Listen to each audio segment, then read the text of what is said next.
안녕하세요. 생명원정대의 네 번째 UCC입니다. 저번 UCC에서는 광합성에 대해서 배워보았는데요. 이번에는 세포호흡에 대해서 알아보도록 해요.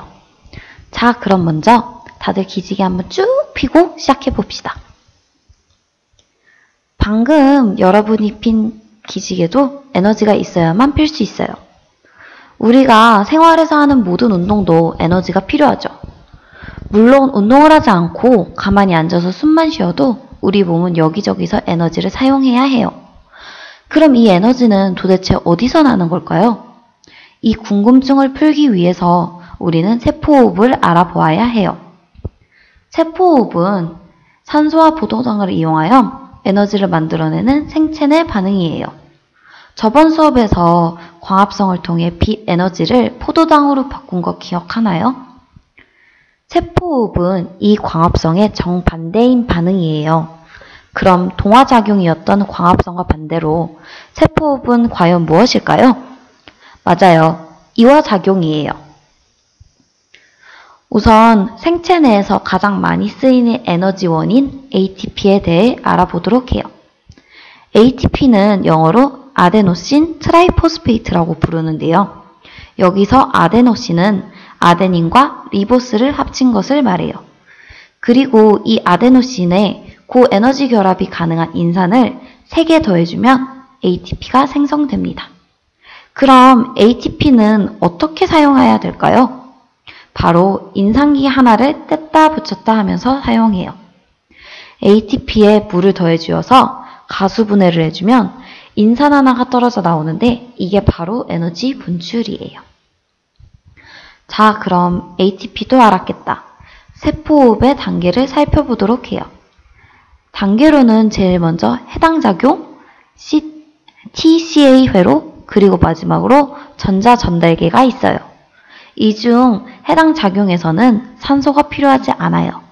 그래서 해당 작용만 계속 반복하면 무기호흡을 할 수 있어요. 반면 TCA 회로와 전자 전달계는 산소가 필요한 과정이에요. 그래서 세 단계 모두 진행되는 것은 유기호흡이라고 해요. 참고로 유기호흡은 무기호흡보다 훨씬 많은 ATP를 생성할 수 있어요. 자, 그럼 이 과정들은 어디서 일어날까요? 해당 작용은 미토콘드리아 밖에서 일어나지만 TCA 회로와 전자 전달계는 소포의 소기관 미토콘드리아에서 일어나요. 따라서 미토콘드리아는 대부분의 ATP가 생성되는 곳이라고 할 수 있어요. 이 미토콘드리아 사진을 보면 막이 2개인 걸 볼 수 있는데 이 이중막은 세포호흡에 있어서 아주 중요한 미토콘드리아의 성질이에요. 그 이유는 농도 기울기를 만들어내기 때문이죠. 저번 UCC에서 전자 전달계에 대해 배운 거 어렴풋이 기억나지 않나요? 또한 미토콘드리아의 내막은 꼬불꼬불하게 구부러져 있어요. 이렇게 구부러진 상태가 막의 표면적을 넓혀서 더 많은 세포호흡이 진행될 수 있도록 도와줘요. 자, 그럼 해당 작용부터 시작해 봅시다. 아까도 말했듯이 세포호흡은 당을 부셔 에너지를 만드는 과정이기 때문에 포도당으로 시작이 됩니다. 이때 첫 단계이기 때문에 조금의 투자가 필요해요. 그래서 이미 만들어져 있는 ATP를 사용합니다. 그럼 포도당에 2개의 산이 붙어 과당 2인산이 만들어져요. 하지만 이 화합물은 불안정하기 때문에 금방 PgAl로 변하게 말아요. 이렇게 화합물이 2개로 나눠지고 나면 NAD+를 이용해 각각의 전자를 뺏고 또 다른 인산을 더해주면 DPGA가 만들어져요. 그 다음 DPGA에 있는 2개의 인산이 떨어지면서 2개의 ADP를 ATP로 만들어줘요. 최종 화합물로는 피루부산이 만들어집니다. 근데 이 과정 상당히 낯이 익지 않나요? 맞아요.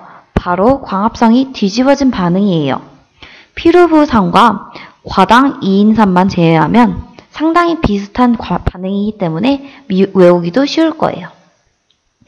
다음은 무기호흡이에요. 무기호흡은 산소가 없을 때 해당 작용만 반응되는 과정을 말해요. 이 과정은 발효라고 부르기도 하는데요. 우선 해당 작용을 거쳐 피브르산이 생성되고 그 다음 NADH가 다가와 두 개의 전자를 주면 피루브산이 젖산이 되어버려요. 이때 생긴 NAD+는 다시 해당 작용에 사용이 돼요. 가끔 운동은 너무 많이 하면 산소가 제대로 공급되지 못하는 상황이 발생해요. 그럼 세포가 무기호흡을 하게 되죠. 따라서 근육세포에는 피루브산이 많아지게 되고 곧 젖산으로 축적되게 돼요. 하지만 만약 젖산이 많아지면 삼투압이 높아지고 근육세포가 팽창하여 신경을 압박하기 때문에 우리 몸은 피로와 통증을 느끼게 돼요. 결국 과한 운동 후에 느끼는 근육통은 다 젖산 탓이에요. 무기호흡은 꼭 젖산에서 멈추는 것은 아니에요. 젖산에서 이산화탄소가 빠져나가게 되면 젖산이 에탄올로 변하게 돼요. 이 방법으로 우리는 김치와 된장을 만들 수 있어요. 무기호흡을 배웠으니 이번에는 유기호흡을 배울 차례예요. 유기호흡은 산소가 있을 때 피루브산이 아세틸코에로 변하고 TAC 회로와 전자 전달계가 차례로 진행되는 것을 말해요. 우선 TACA 회로가 들어가기 전에 피루브산은 아세틸코에로 변환되어야 해요. 피루브산이 이산화탄소를 빼내어 아세트산으로 변한 다음에 NAD+에게 전자를 주고 우리가 코에이라고 부르는 보조효소 A와 결합을 하여 아세틸코에이로 탈바꿈하게 됩니다. 아세틸코에이가 만들어지고 나면 바로 TCA 회로가 시작되는데요. 우선 아세틸코에이가 옥살아세트산과 결합하여 코에이를 다시 분출하고 당이 6개인 시트르산이 됩니다. 다음 이산화탄소를 버리고 NAD+에게 전자를 베껴서 알파-케토 글루타르산이 되는데요. 이산화탄소로 배출되기 때문에 탄소가 하나 줄어든 거 보이죠? 다음 또 다시 이산화탄소를 배출하고 NAD+에게 전자를 내어준 다음 분해되는 에너지를 이용하여 ATP를 생성하게 됩니다. 드디어 에너지가 다시 생성되기 시작했어요. 그 다음 석신산 또는 숙산산이라고 부르는 산이 되는데요. 이번엔 FAD라는 친구가 전자를 빼서 푸마르산이 됩니다. 이때 푸마르산이 물이 첨가되면서 말산으로 변하죠. 마지막으로 NAD+가 전자를 뺏어가면서 옥살아세트산이 됩니다. 우리가 처음에 옥살아세트산으로 시작했잖아요. 그러니 이 과정은 반복되는 도돌이표입니다. 사실 TCA 회로의 가장 큰 목적은 ATC를 생성하는 것보다도 NADH와 FADH2를 생성하는 것이에요. 왜냐하면 NADH와 FADH2는 다음 과정에서 유용하게 쓰일 것이기 때문이에요. 마치 광합성의 명반응을 보는 것 같은 느낌이 들지 않나요? 이제 이 TCA 회로를 외우는 것이 문제일 텐데요. 아쉽게도 루돌프 문장 같은 암기법은 없어요. 하지만 앞글자를 따서 외우면 조금 더 쉽게 외워져요. 아시아, 석푸마록 이렇게 앞글자를 땄는데요. 이때 여러 방법으로 ATP, CO2, NADH 그리고 FADH2 위치도 외울 수 있어요. 마지막으로 전자 전달계예요. 광합성에서도 있듯이 세포호흡에서도 전자 전달계가 진행이 되는데 여기서 우리가 투자한 에너지보다 많은 에너지를 보상받아야 해요. 메커니즘은 광합성 때와 같아요. 막을 두고 농도의 기울기를 만들어서 위치 에너지를 이용하여 ATP를 합성하는 거예요. 조금 더 자세하게 설명을 한다면 앞서 TCA 회로에서 3개의 NADH와 하나의 FADH2가 생성되었죠. 이 화합물들은 전자를 운반해서 막에 붙어있는 복합체 1과 2에 에너지를 불어넣어줘요. 그러면 미토콘드리아의 제일 안쪽에 있는 수소들이 외막과 내막의 사이의 공간인 막간공간으로 슉 하고 이동을 하게 돼요.